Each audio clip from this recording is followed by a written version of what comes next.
គណៈកម្មការជាតិរៀបចំការបោះឆ្នោតនឹងបើកកញ្ចប់សុវត្ថិភាពកនៅថ្ងៃទី25ខែសីហាខាងមុខនេះបន្ទាប់ពីមានការសម្រេចពីក្រមប្រឹក្សាធម្មនុញ្ញនៅថ្ងៃនេះគណៈបកធំចំនួន2ពលគឺគណៈបកប្រជាជនកម្ពុជានិងគណៈបកសង្គ្រោះជាតិ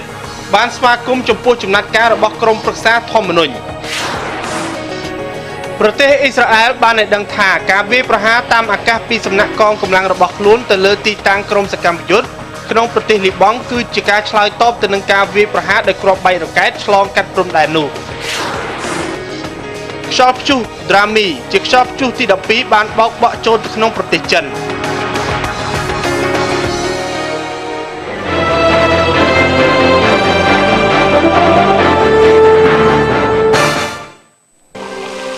ស្រាបៀរកម្ពុជាស្រាបៀរជាតិមោទនភាពជាតិខ្ញុំបាទក្រុមដែលវិឆ័យសូមគោរពនឹងជម្រាបសួរទស្សនិកជនទីគោរពសម្រាប់ថ្ងៃទី23ខែសីហាឆ្នាំ2013នេះយើងមានព័ត៌មានជាច្រើនដើម្បីជម្រាបជូនបងប្អូនប្រជាពលរដ្ឋហើយយើងក៏មានសេចក្តីរាយការណ៍ព័ត៌មានពីភ្នាក់ងាររបស់យើងតាមបណ្ដាខេត្តមួយចំនួនដើម្បីឲ្យបានដឹងនៅព័ត៌មានដែលបានកើតឡើងក្នុងថ្ងៃនេះបាទព័ត៌មាននៅថ្ងៃនេះជាព័ត៌មានសំខាន់ដំបូងនេះគឺពាក់ព័ន្ធទៅនឹងកោជបនឹងបើកកញ្ចប់សុវត្ថិភាពកនៅថ្ងៃទី25ខែសីហាខាងមុខនេះបន្ទាប់ពីមានការសម្រេចពីក្រមប្រឹក្សាធម្មនុញ្ញហើយខ្ញុំបាទក៏សូមអាននៅសេចក្តីសម្រេចរបស់ក្រមប្រឹក្សាធម្មនុញ្ញ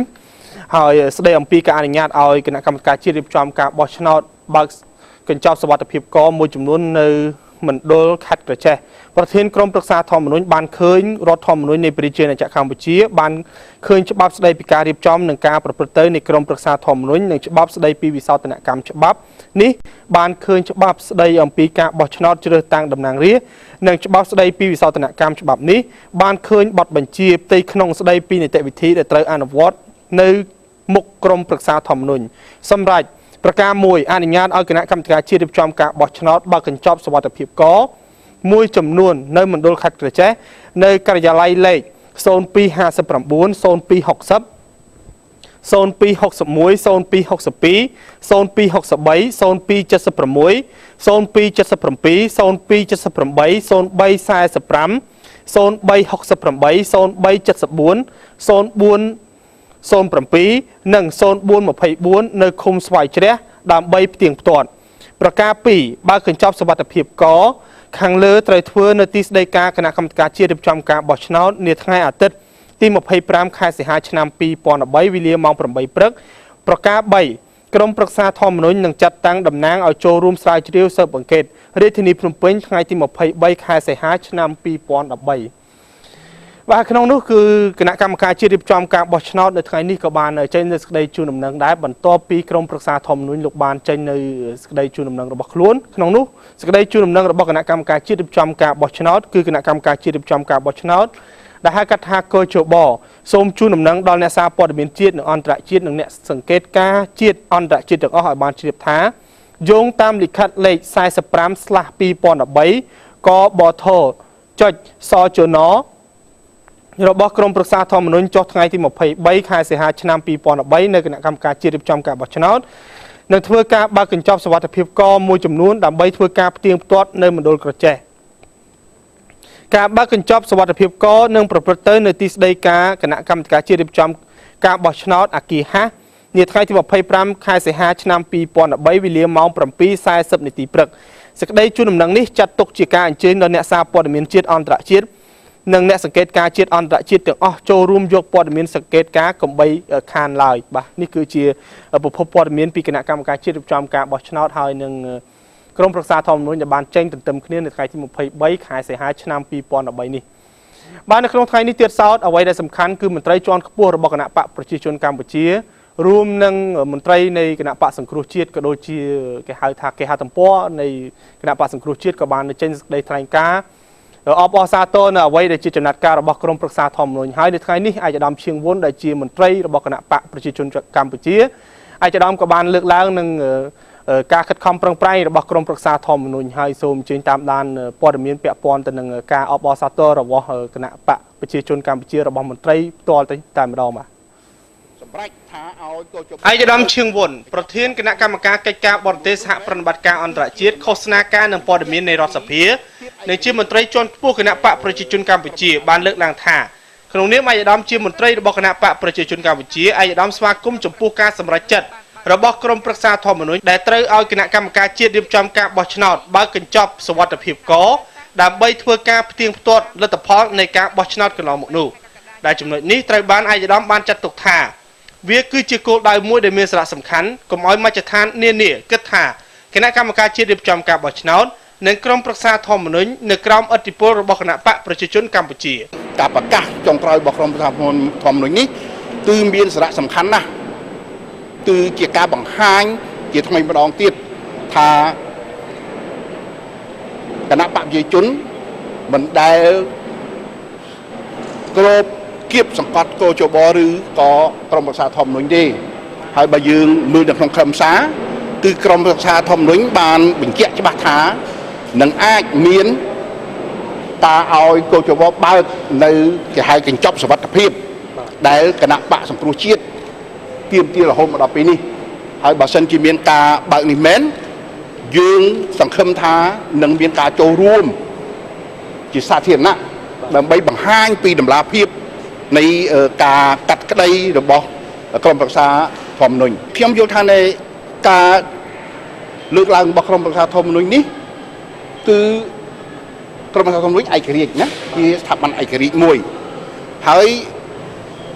លោកបានគិតគូរថាពាក្យបណ្ដឹងប្រហែលជាមានពាក្យបណ្ដឹងខ្លះអាចជំរុញរហូតដល់ឲ្យមានការបើកកញ្ចប់សុវត្ថិភាពដើម្បីឲ្យមានតម្លាភាពក្នុងការដោះស្រាយអញ្ចឹងហើយនេះយើងនៅក្នុងគណៈបកប្រជាជនក៏យើងអបអរសាទរដែរព្រោះថាในការលើកឡើងការប្តឹងផ្តល់នេះអត់មានពាក់ព័ន្ធនឹងគណៈបកប្រជាជនទេគឺគណៈបកសង្គ្រោះជាតិប្តឹងផ្តល់ពីលទ្ធផលបោះឆ្នោតពីកោជបណាយើងនៅខាងក្រៅក៏ប៉ុន្តែបើសិនជាមានការអនុញ្ញាតតាមយន្តការដែលមានស្រាប់នៅកម្ពុជាយើងនេះក្រោមច្បាប់កម្ពុជាហើយបើសិនជាក្រមសិក្សាធម្មនុញ្ញសម្រេចថាឲ្យកោជបបើកកញ្ចប់សុវត្ថិភាពមួយចំនួននោះមែននេះគឺជាតម្លាភាពបញ្ជាក់អំពីភាពឯករាជ្យរបស់នៃក្រមរក្សាធម្មនុញ្ញក្រៅពីការស្វាគមន៍ពីមន្ត្រីគណៈបកប្រជាជនកម្ពុជាលើការសម្រេចចិត្តរបស់ក្រមប្រឹក្សាធម្មនុញ្ញដែលត្រូវឲ្យគណៈកម្មការជាតិរៀបចំការបោះឆ្នោតបើកកញ្ចប់សុវត្ថិភាពកដើម្បីធ្វើការផ្ទៀងផ្ទាត់នោះគណៈបកសង្គ្រោះជាតិក៏បានចេញនូវសេចក្តីថ្លែងការណ៍អបអរការសម្រេចចិត្តរបស់ក្រមប្រឹក្សាធម្មនុញ្ញនេះផងដែរគូបញ្ជាក់ថាក្រមប្រឹក្សាធម្មនុញ្ញបានចេញសេចក្តីប្រកាសមួយកាលពីថ្ងៃទី22ខែសីហាឆ្នាំ2013ពីការអាចសម្រេចឲ្យគណៈកម្មាធិការជាតិរៀបចំការបោះឆ្នោតបើកកញ្ចប់សុវត្ថិភាពកមួយចំនួនដើម្បីធ្វើការផ្ទៀងផ្ទាត់នៅក្នុងសេចក្តីប្រកាសព័ត៌មានរបស់ក្រមប្រឹក្សាធម្មនុញ្ញក៏បានបញ្ជាក់យ៉ាងច្បាស់ថាអាចបើកសាវនាការជាសាធារណៈនាពេលខាងមុខសេចក្តីប្រកាសព័ត៌មានបានឲ្យដឹងទៀតថាក្រមប្រឹក្សាធម្មនុញ្ញទទួលបានពាក្យបណ្ដឹងសរុបចំនួន39ពាក្យបណ្ដឹងក្នុងនោះដោះស្រាយបានរួចរាល់ចំនួន24ពាក្យបណ្ដឹងហើយកំពុងពិនិត្យពិចារណានិងស៊ើបអង្កេតចំនួន15ពាក្យបណ្ដឹងទៀតហើយពាក្យបណ្ដឹងទាំងនោះគឺជាបណ្ដឹងតវ៉ាលើលទ្ធផលបណ្ដោះអាសន្ននៃការបោះឆ្នោតខ្ញុំគុណរាវឆៃ CNC ធ្វើសេចក្តីរាយការណ៍បាទនេះគឺជាប្រសាសន៍របស់មន្ត្រីជាន់ខ្ពស់របស់គណៈបកប្រជាជនកម្ពុជាដែលបានធ្វើឡើងនៅឯរដ្ឋសភារបស់យើងនៅថ្ងៃនេះហើយក្នុងនោះអ្វីដែលសំខាន់គឺសេចក្តីថ្លែងការណ៍របស់គេហទំព័រនៃគណៈបកសង្គ្រោះជាតិលោកក៏បានលើកឡើងនៅអ្វីដែលជាចំណាត់ការរបស់ក្រមប្រឹក្សាធម្មនុញ្ញបើយើងបញ្ចប់រឿងនយោបាយបន្តិចយើងងាកមកខាងក្រសួងការងារគឺរដ្ឋមន្ត្រីក្រសួងការងារនិងម្ដុំដើមជីជាបានថ្លែងថាកម្មករប្រមាណជាជិត 100% ហើយបានវិលត្រឡប់មកចូលធ្វើការនៅក្នុងរាជធានីភ្នំពេញរដ្ឋមន្ត្រីក្រសួងការងារនៅម្ដុំដើមជីជីវៈបានអះអាងនៅថ្ងៃនេះថាដំណើរការរោងចក្រកាត់ដេរនិងការមកបំពេញការងាររបស់កម្មករកម្មការិនីគឺមានសភាពធម្មតាដោយកាលពីមុនបោះឆ្នោតការអះអាងនេះបានធ្វើឡើងបន្ទាប់ពីមានការផ្សព្វផ្សាយព័ត៌មានមួយចំនួនដែលបានលើកឡើងថាកម្មករកម្មការិនីរោងចក្រកាត់ដេរជាច្រើនកំពុងតែមានការភ័យខ្លាចចំពោះស្ថានភាពនយោបាយនិងមិនបានមកបំពេញការងារថ្លែងប្រាប់ក្រុមអ្នកសារព័ត៌មាននៅព្រឹកមិញនេះនៅតំបន់សេដ្ឋកិច្ចពិសេសភ្នំពេញក្រោយដំណើរត្រួតពិនិត្យសង្វាក់ផលិតកម្មនិងសកម្មភាពកម្មករកម្មការិនីក្នុងរោងចក្រកាត់ដេរចំនួន2គឺ Evergreen Industrial Co Ltd និង Weibo Cambodia អាដាមពងសោតរដ្ឋមន្ត្រីក្រសួងការងារនិងម្ដុំដើមជីជីវៈបានលើកឡើងថារហូតមកដល់ពេលនេះកម្មករបានបំពេញការងារជាធម្មតាហើយរោងចក្រជាច្រើននៅតែដំណើរការងារជាប្រក្រតីតេតិនទៅនឹងស្ថានភាពនយោបាយយើងហាក់ដូចជាវាមានបរិយាកាសមួយស្ថិតក្នុងសភាព ដោយថាមានកង្វល់ជាទូទៅអត់ឃើញស្រាប់ហើយព្រឹកនេះយើងបានពិនិត្យមើលសកម្មភាពរោងចក្រទាំងពីរនេះហើយអ្វីដែលគួរកត់សម្គាល់គឺរោងចក្រទី1 Evergreen ហ្នឹងគឺពីដំបូងហាក់ដូចជាមានភាពរំជើបជួរខ្លះប៉ុន្តែក្រោយរយៈពេលយ៉ាងខ្លីមកដល់ពេលនេះគឺយើងដំណើរការធម្មតាវិញហើយមានការភ្ញាក់ផ្អើលទេមិញហ្នឹងលោកនាយកលោកបានមានប្រសាសន៍ថាគាត់រហូតរើសមនុស្សថែមបានរាប់រយនាក់ថែមទៀតក្រោយពេលបោះឆ្នោតនេះដូច្នេះมันមានអ្វីគួរឲ្យកត់សម្គាល់ទេសម្រាប់បងប្អូនកម្មករនៅរោងចក្រនៅក្នុងតំបន់នៃសេដ្ឋកិច្ចពិសេសនៅទីនេះតាក់ទងទៅនឹងការតវ៉ារបស់កម្មករនៅតាមបណ្ដារោងចក្រមួយចំនួនអាដាមវងសូតបានធ្វើការជំរុញឲ្យទាំងភាគីកម្មករភាគីម្ចាស់រោងចក្រនិងសហជីពធ្វើការដោះស្រាយគ្នាដោយសន្តិវិធីនិងគោរពតាមគោលការណ៍ច្បាប់ដើម្បីធានាឲ្យមានផលប្រយោជន៍ទាំងសងខាងតាក់ទិននឹងសកម្មភាពកោតកម្មបាតកម្មឬក៏ការវិវាទខ្ញុំចាត់ទុកថានេះក៏ជាការងារធម្មតាចឹងហើយបានជាក្នុងមួយថ្ងៃពីរថ្ងៃ3ថ្ងៃគាត់តែតិចហើយច្រើននេះរឿងវិវាទគឺថាអត់មានអត់ទេនិយាយខ្លីទៅវាជាក្រិតក្រមហើយជួនកាលទៅវាប៉ះពាល់ទៅលើស្ថានភាពការងារប្រចាំថ្ងៃប៉ុន្តែអ្វីដែលយើងខ្ញុំចាប់អារម្មណ៍គឺក៏ឆ្លៀតឱកាសនេះក៏សូមអំពាវនាវដែរអំពីទាំងភាគីតកែទាំងភាគីសហជីពក៏ដូចជាកម្មករខ្លួនឯងផ្ទាល់ស្រុកយើងមានច្បាប់ការពារផលប្រយោជន៍ភាគីគ្រប់ភាគីអញ្ចឹងបើសិនជាមានបញ្ហាអីយើងអត់មានជំរឿនអីក្រៅតែពីការជជែកតវ៉ាដោយសន្តិវិធីបាទនេះគឺជាប្រសាសន៍របស់អាដាមរដ្ឋមន្ត្រីហើយនៅថ្ងៃនេះវាគ្មិនរបស់យើងនឹងចូលរួមគឺលោកពុយគាអ្នកសារព័ត៌មានជើងចាស់នៅថ្ងៃនេះលោកក៏នឹងលើកយកប្រធានបទមួយចំនួនដែរពាក់ព័ន្ធទៅនឹងអ្នកសារព័ត៌មានហើយក៏ដូចជាអ្វីដែលសំខាន់មួយទៀតគឺប្រព័ន្ធអប់រំប៉ុន្តែយើងក៏ចង់ដឹងអំពីវិស័យសារព័ត៌មានតើយើងគួរទៅសេយ៉ាងម៉េចយើងធ្វើយ៉ាងម៉េចដើម្បីឲ្យប្រព័ន្ធព័ត៌មានក្នុងការផ្សព្វផ្សាយក្រៅយុទ្ធនាការបោះឆ្នោតនេះដើម្បីមានសភាពការល្អប្រសើរកុំឲ្យមានប្រជាពលរដ្ឋមានការផិតភ័យក្រោយការបោះឆ្នោតបាទនៅថ្ងៃនេះយើងក៏មានសេចក្តីរាយការណ៍ផ្ទាល់មួយទៀតពីភ្នាក់ងាររបស់យើងនៅឯខេត្តពោធិ៍សាត់លោកប៊ុនធឿននឹងធ្វើសេចក្តីរាយការណ៍ពាក់ព័ន្ធទៅនឹងរឿងគ្រោះថ្នាក់ចរាចរណ៍សូមជម្រាបសួរលោកប៊ុនធឿនបាទហៅឡូបាទហៅឡូលោកទទួលខ្ញុំបានទេបាទហៅឡូលើជាអត់លឺបាទលឺហៅឡូលោកប៊ុនធឿនបាទខាងនេះលឺបាទបាទឥឡូវអត់នេះទេប៉ុន្តែខ្ញុំបាទសូមរាយការណ៍ជូនតែម្ដងបាទសូមជម្រាបសួរលោកវិឆ័យបាទសូមជម្រាបសួរលោកប៊ុនធឿនបាទសូមអញ្ជើញតែម្ដងគឺថានៅខេត្តពោធិ៍សាត់នេះយើងមានគ្រោះថ្នាក់ចរាចរណ៍មួយគឺឡាន3កង់មុខកន្លះចូលទឹកខ្លះស្លាប់ពីអ្នកបាទគឺថាហេតុការណ៍នេះគឺកើតឡើងនៅវេលាម៉ោង1រសៀលថ្ងៃទី23ខែសីហានេះគឺមានគ្រោះថ្នាក់ចរាចរណ៍មួយដែលកើតឡើងនៅលើកំណាត់ផ្លូវជាតិលេខ5នៅត្រង់ចំណុចស្រះចិញ្ចឹមត្រីរបស់ផ្នែកតបាលជលផលរៀងទៅដែលស្ថិតក្នុងភូមិខ្នាចរមៀតបាទឃុំបឹងខ្នាស្ថិតក្នុងស្រុកបាកានខេត្តពោធិ៍សាត់ហើយតាមតាក់សីដែលបានបង្ហាញដែលបានប្រាប់នៅកន្លែងកើតហេតុនេះបានដឹងថាមុនពេលកើតហេតុនេះគឺគេឃើញរថយន្តម៉ាកកាមីហ្នឹងគឺបើកពីកើតទៅលេចមកដល់កន្លែងចំណុចនឹងគេថាបាន3កង់មុខគេថា3កង់ឆ្វេងហើយវេចង្កូតធ្លាក់ចូលក្នុងទឹកស្រះតែម្ដងបាទដែលបណ្ដាលឲ្យមនុស្សពីរនាក់ហ្នឹងគេថាស្លាប់ភ្លាមនៅនឹងកន្លែងកើតហេតុហើយក្នុងនោះគឺថាទី1គឺឈ្មោះយឹមលឿមគឺថាភេទប្រុសអាយុ34ឆ្នាំហើយនឹងទី2ឈ្មោះយឹមស្រីទៅហៅស្រីតូចអាយុ35ឆ្នាំបាទអ្នកទី2នេះគឺជាបងប្អូនមកកើតនឹងគ្នាដែលរស់នៅដែលមានទីនៅគឺនៅក្នុងភូមិចិនតាយឃុំមេទឹកស្រុកបាកានខេត្តពោធិ៍សាត់បានហើយបើតាមសាក់សីបានដឹងទីថាមុនពេលនៅពេលដែលរថយន្តនេះបានបែកកង់ឆ្វេងបែកកង់មុខខាងឆ្វេងនេះវាចូលក្នុងទឹកស្រះចិញ្ចឹមត្រីរបស់ផ្នែកជលផលរៀងទៅហ្នឹងគឺរយៈពេល1ម៉ោងទើបយើងអាចស្រង់យករថយន្តនិងមនុស្សនឹងបានដូច្នេះមនុស្សនឹងគឺថាបានស្លាប់បាត់បង់ជីវិតទៅហើយបាទសូមអរគុណលោកប៊ុនធឿនដែលបានធ្វើសេចក្តីរាយការណ៍ពីខេត្តពោធិ៍សាត់មកបាទ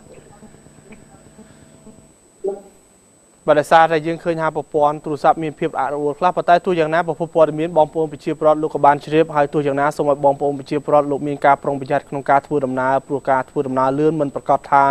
យើងទៅដល់គោលដៅពិតប្រាកដនោះទេគឺធ្វើយ៉ាងណាការបើកបរគឺគោរពទៅដល់ល្បឿននៃការបើកបរបានត្រឹមត្រូវឥឡូវនេះយើងមានបទយកការស្ដីអំពីសុខភាពមួយដែលក្នុងថ្ងៃនេះគឺពាក់ព័ន្ធទៅនឹងការខិតខំប្រឹងប្រែងរបស់បងប្អូនប្រជាពលរដ្ឋទោះយ៉ាងណាក៏ដោយគឺបងប្អូនប្រជាពលរដ្ឋក្នុងនាមព័ត៌មាននៅថ្ងៃនេះក៏លើកយកអំពីបញ្ហាសុខភាពតើការខិតខំប្រឹងប្រែងនិងបញ្ហាសុខភាពមួយណាសំខាន់ជាសូមអញ្ជើញតាមដានទស្សនាបាទឲ្យដំណើរការរដ្ឋលេខាធិការក្រសួងពាណិជ្ជកម្មឯកឧត្តមម៉ៅធូរ៉ាថ្លែងឡើងដូចនេះនៅក្នុងពិធីរៀបចំពិព័រណ៍ពាណិជ្ជកម្មមួយទាក់ទិនទៅនឹងប្រធានបទពិព័រណ៍សុខភាពនិងសម្រស់កម្ពុជាអន្តរជាតិលើកទី1ឆ្នាំ2013ដែលបានប្រព្រឹត្តទៅនៅកោះពេជ្រនាព្រឹកមិញនេះពាក់ព័ន្ធនឹងការរៀបចំពិព័រណ៍ក្រមប្រធានបទសុខភាពនិងសម្ផស្សនេះឯកឧត្តមបានសម្ដែងនឹងការអបអរសាទរដោយស្មោះស្ម័គ្រព្រោះថាបច្ចុប្បន្នមិនថាប្រជាជនកម្ពុជាឬក៏ប្រជាជននៅលើពិភពលោកនោះឡើយគឺសុទ្ធតែឲ្យតម្លៃខាងសុខភាពនិងសម្រស់គ្រប់គ្នាឯកឧត្តមថ្លែងឡើងឲ្យដឹងទៀតថាប្រទេសជាតិបច្ចុប្បន្នកំពុងទទួលបាននូវជីវភាពដ៏ល្អគួរឲ្យកត់សម្គាល់រីឯសតិអារម្មណ៍វិញក៏ភ្លឺថ្លាក្នុងការរស់នៅពិសេសការលើកកម្ពស់សុខុមាលភាពនិងផ្នែកសម្ផស្សក៏កំពុងត្រូវបានយកចិត្តទុកដាក់ថែទាំនិងគាំពៀដ៏ហ្មត់ចត់សម្រាប់មនុស្សគ្រប់រូបនៅក្នុងសង្គមកម្ពុជា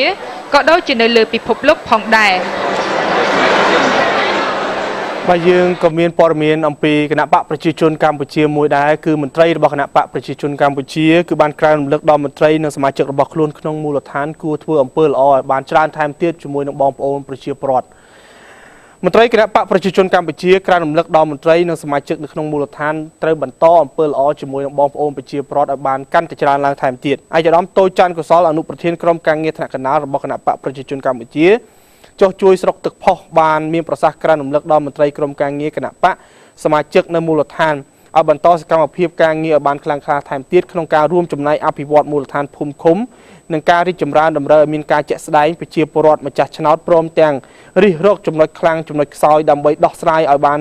ទាន់ពេលវេលានិងខិតខំធ្វើអំពើល្អបង្កើនការសាមគ្គីភាពផ្ទៃក្នុងឲ្យបានរឹងមាំផងដែរ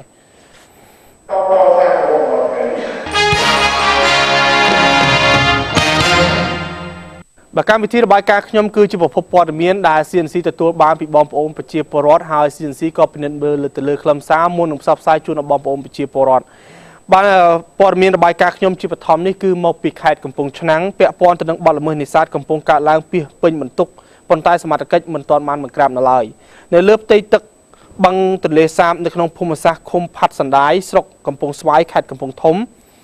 បាទអត្ថបទមកពីកំពង់ធំទេបាទត្រូវបានគេមើលឃើញថាមានបទល្មើសរបាំងសាច់អួនក្រឡាញឹកជាច្រើនរបាំងដែលមានប្រវែងចាប់ពី300ម៉ែត្រទៅ600ម៉ែត្រនៅត្រង់ចំណុចក្រឡុកបាយក្អែកចំណុចពោជ្រៃស្រីយំចំណុចក្បាលកោះតាបចំណុចទ្វារបឹងចំណុចផ្ទះឆេះនិងចំណុចព្រែកផ្សោតរបាំងសាច់អួនក្រឡាញឹកទាំងនេះត្រូវបានគេរត់ស្ទាក់ចាប់ត្រីដោយប្រើប្រាស់ឧបករណ៍លបរយ៉ាល់កំពុងធ្វើសកម្មភាពកក្រឹកកក្រែងយ៉ាងអនាធិបតេយ្យដោយពុំមានការទប់ស្កាត់ឡើយទោះជារដូវនេះជារដូវបិទការនេសាទក៏ដោយបច្ចុប្បន្ននេះពួកឈ្មួញនេសាទគេប្រើសុទ្ធតែសាច់អួនក្រឡាញឹកទាំងអស់ពីព្រោះគេអាចចាប់បានត្រីទាំងតូចទាំងធំជាពិសេសគឺកូនត្រីប្រាតែម្ដងហើយនៅក្នុងមួយថ្ងៃរបាំងមួយរបស់គេគឺអាចចាប់ត្រីចម្រុះបានពី100គីឡូក្រាមឡើងទៅហើយក្នុងនោះគេសង្កេតឃើញមានកូនត្រីប្រាប្រមាណជា 70% កូនត្រីប្រារស់នៅក្នុងគេប្រោះក្នុងដុកយកទៅលក់ឲ្យឈ្មួញសម្រាប់យកទៅលក់បន្តឲ្យអ្នកចិញ្ចឹមពីព្រោះកូនត្រីនេះដែលងាប់ត្រូវបានគេថ្លឹងលក់ឲ្យអ្នកដែលគេទិញយកទៅបន្តទៀតដើម្បីយកទៅធ្វើអ្វីផ្សេងបាទនេះគឺជាប្រភពព័ត៌មានពីបងប្អូនប្រជាពលរដ្ឋនៅក្នុងខេត្តកំពង់ធំបាទព័ត៌មាននេះនាំមកជូនលោកអ្នកដោយស៊ីម៉ុងអូតគុណភាពចំណាត់ថ្នាក់លេខ1 វ៉ាវស៊ីម៉ុងអូត្រឡប់មកវិញជាមួយយុ